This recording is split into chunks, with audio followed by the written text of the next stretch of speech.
নমস্কার বন্ধুরা, গ্রামীণ কুকিং রেসিপি চ্যানেলে সবাইকে ওয়েলকাম জানিয়ে আজকে একটি রান্না করছি। আজকে রান্না করব দেশি মাংসের ঝোল। আমি এখানে 5 কেজির মতন মাংস নিয়েছি, ভালো করে ধুয়ে নুন মাখিয়ে নিয়েছি। এবারে আমি এখানে আদা রসুন বেটে নিয়েছি, আর এখানে গুঁড়ো মশলা বলতে লঙ্কা গুঁড়ি আর হলুদ গুঁড়িকে ভালো করে জলে ভিজিয়ে রেখেছি। এবারে কড়াই গরম হয়ে যেতে দিয়ে দেব সর্ষের তেল। ভালো করে গরম হয়ে গেলে সামান্য পরিমাণ চিনি দেব, যাতে তরকারিটার কালার আসে।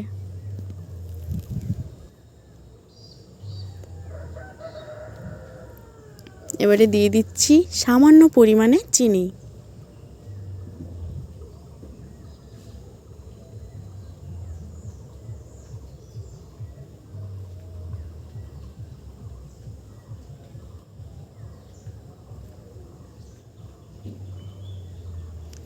এবারে দিয়ে দেব ভিজিয়ে রাখা লঙ্কা গুঁড়ি।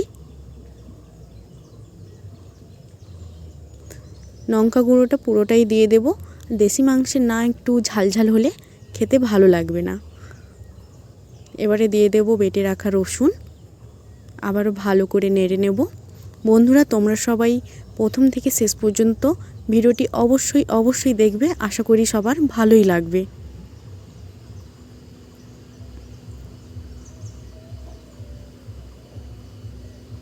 ভালো করে মশলাটা কষিয়ে নিচ্ছি।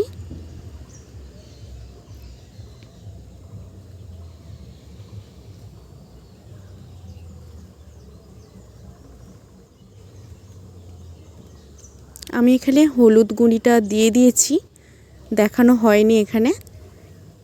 এবারে দিয়ে দেব কুচিয়ে রাখা পেঁয়াজ।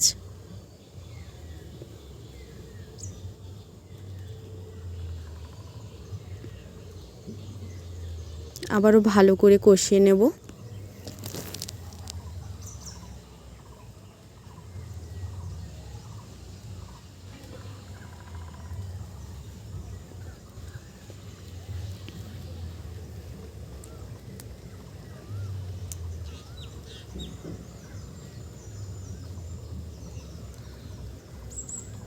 ভালো করে পেঁয়াজের সঙ্গে মশলাটা কষিয়ে নেব।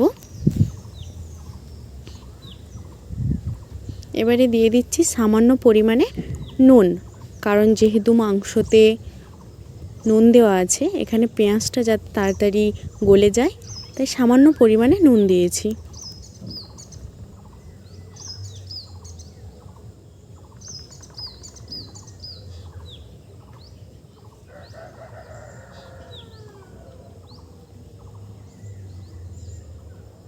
আবারও নেড়ে নেব।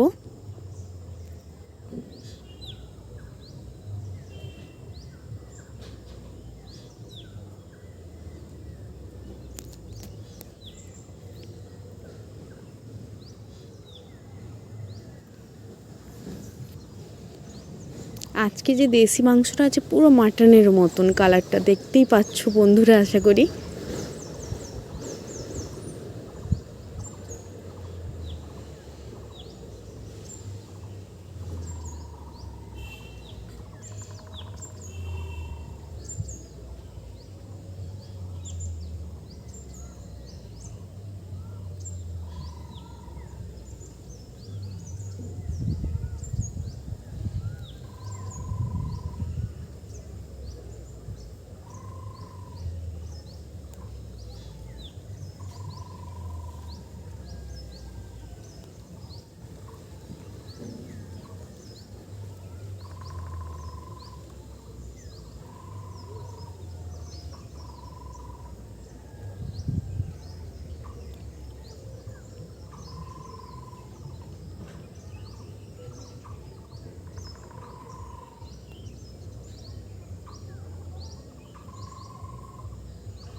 দেখতেই পাচ্ছ বন্ধুরা, মশলা থেকে তেল ছাড়া শুরু করে দিয়েছে।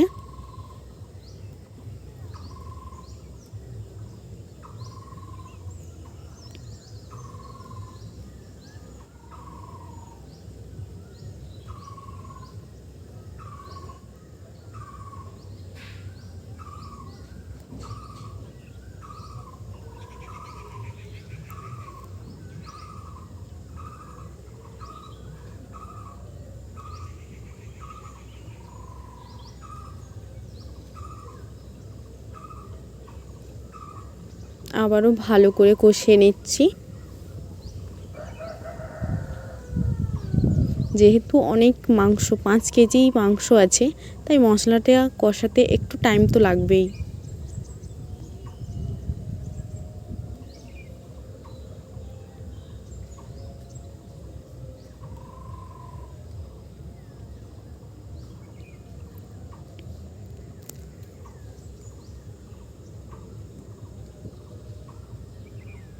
এবারে দিয়ে দেব বেটে রাখা আদা।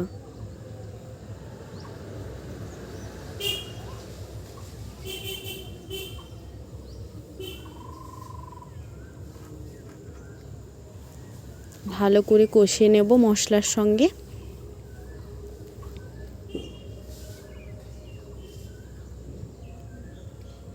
এবারে কুচিয়ে রাখান টমেটোটাও দিয়ে দিয়েছি। এটা ভালো করে কষিয়ে নেব মশলার সঙ্গে।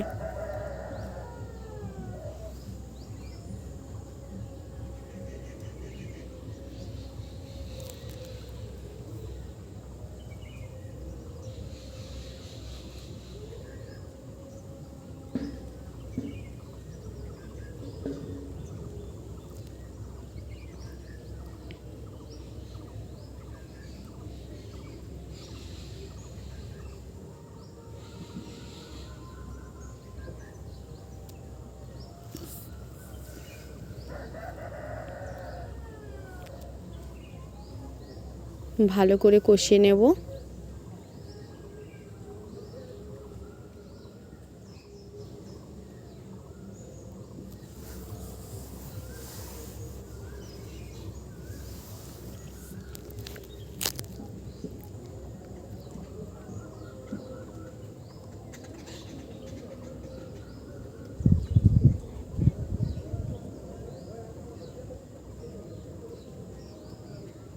মশলাটা প্রায় কষানো হয়ে এসছে, দেখতেই পাচ্ছ বন্ধুরা।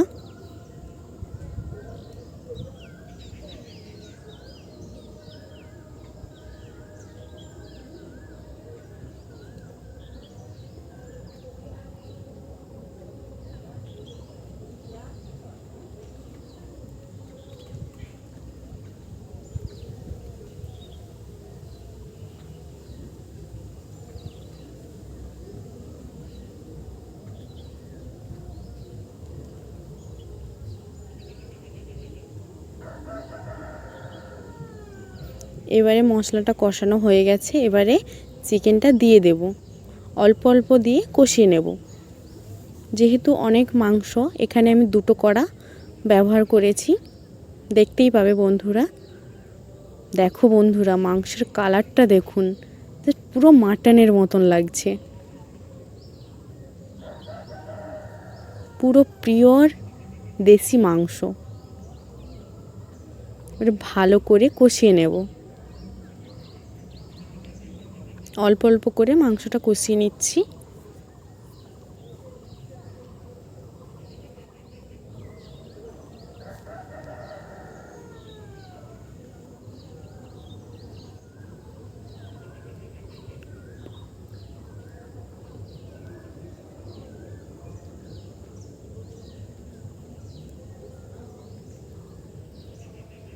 আবারও দিয়ে দিচ্ছি।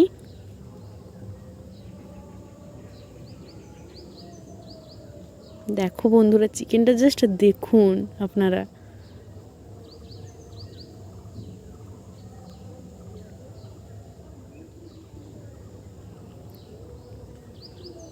আবার কষিয়ে নেব।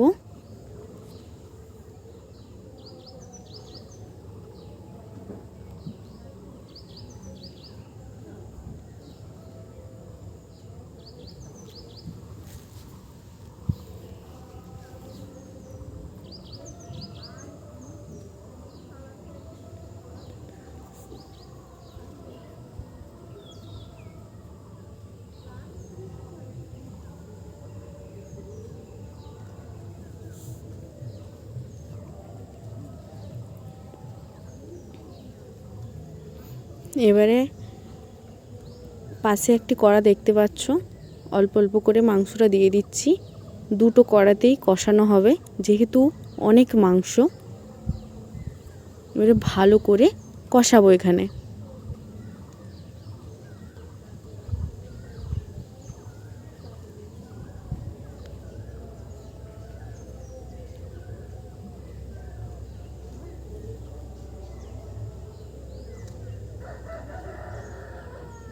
এবার ভালো করে কষিয়ে নিচ্ছি।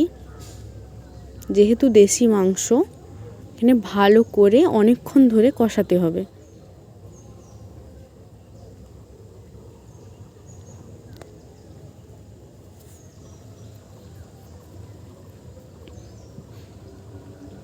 দেখো বন্ধুরা, মাংস থেকে জল ছাড়া কিন্তু শুরু করেই দিয়েছে।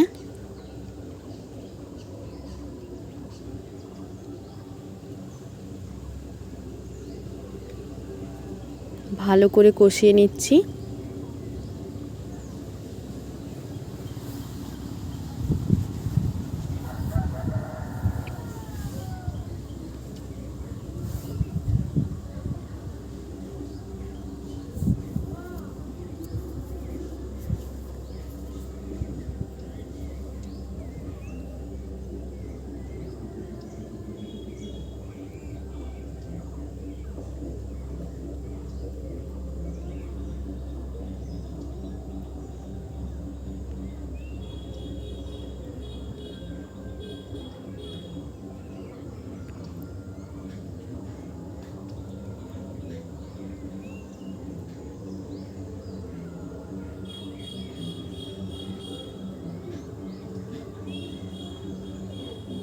ভালো করে কষিয়ে নিচ্ছি। পরপর কালারটা হচ্ছে দেখো বন্ধুরা। দেশি মাংসতে যত কষাবো তত কিন্তু কালার হবে এখানে।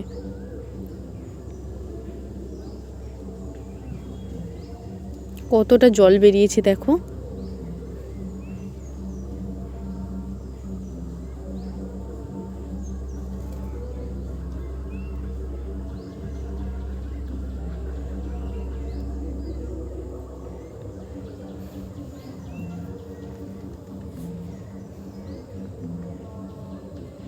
কেউ আবারও কষিয়ে নিচ্ছি।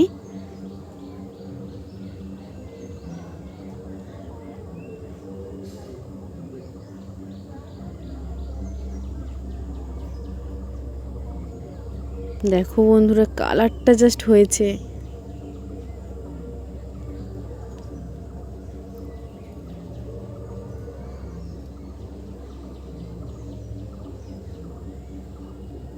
কতটা জল বেরিয়েছে দেখো বন্ধুরা।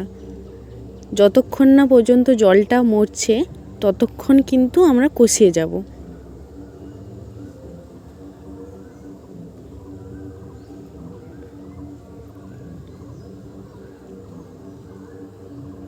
ভালো করে কষিয়ে নিচ্ছি। এই জলে কিন্তু 50% মাংস কিন্তু সেদ্ধ হয়ে যাচ্ছে।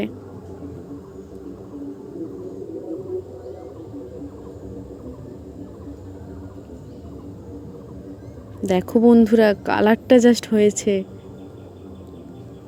আবারও কষিয়ে নিচ্ছি। যতক্ষণ না পর্যন্ত জলটি মরছে ততক্ষণ কিন্তু ভালো করে কষিয়ে নেব।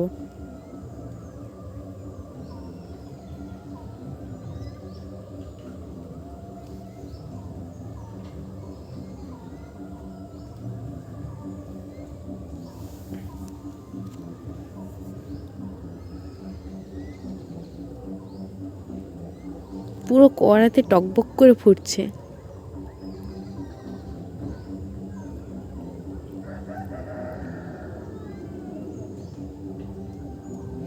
এবারে আমি আগে থেকে আলু ভেজে রেখেছিলাম, এবারে ভেজে রাখা আলু দিয়ে দিচ্ছি। এবারে ভালো করে আলুর সঙ্গে কষিয়ে নেব। যেহেতু মাংসর আলু একটু বড় বড়ই রাখতে হয়, তাই আমি আগে থেকে আলুটা দিয়ে দিচ্ছি। এবারে ভালো করে কষিয়ে নেব।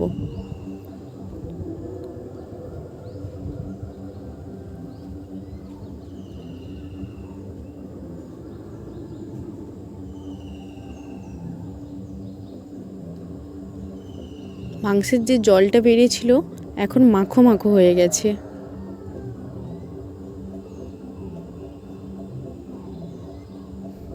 আবারও ভালো করে কষিয়ে নিয়েছি। দেখো বন্ধুরা, জলটি কিন্তু একেবারেই মাখো মাখো হয়ে গেছে।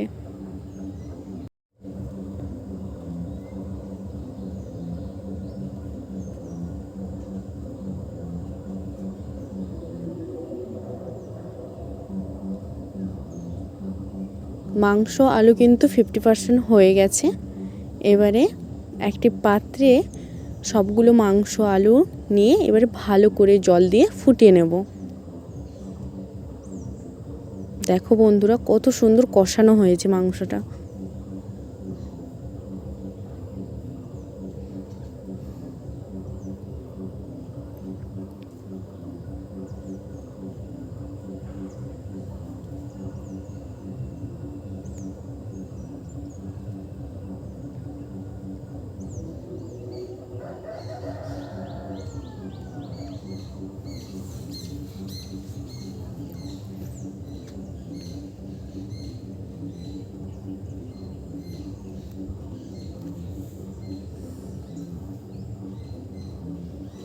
এবারে আমি এখানে গরম জল করে নিয়েছি। এবারে গরম জল দিয়ে ফুটিয়ে নেব।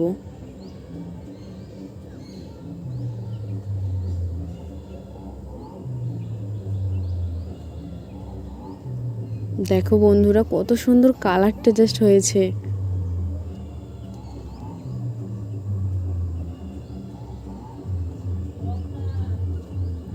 এবারে আমি এখানে গরম জল দিয়ে দিচ্ছি। আর যেহেতু দেশি মাংস একটু না জুস হলে ভালো লাগবে না খেতে। দেখো বন্ধুরা এবারে কালারটা দেখো। এটা ভালো করে সেদ্ধ করে নেব। 50% সেদ্ধ করা আছে। আলু মাংস 50% মতন কষানোর সময় সেদ্ধ হয়ে গেছে, আর 50% সেদ্ধ করে নিচ্ছি। দেখো বন্ধুরা এবারে মাংসটি হয়ে গেছে, আমি নামিয়ে নিয়েছি।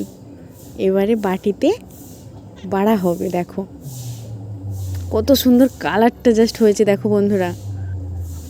বন্ধুরা তোমাদের যদি ভিডিওটি ভালো লেগে থাকে তাহলে অবশ্যই একটি সাবস্ক্রাইব, লাইক, শেয়ার প্লিজ করে দিও বন্ধুরা।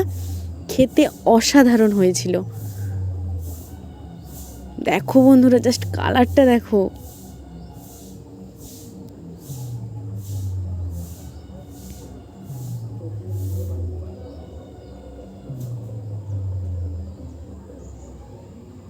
টাটা বন্ধুরা, সবাই ভালো থেকো, সুস্থ থেকো, আমার পাশে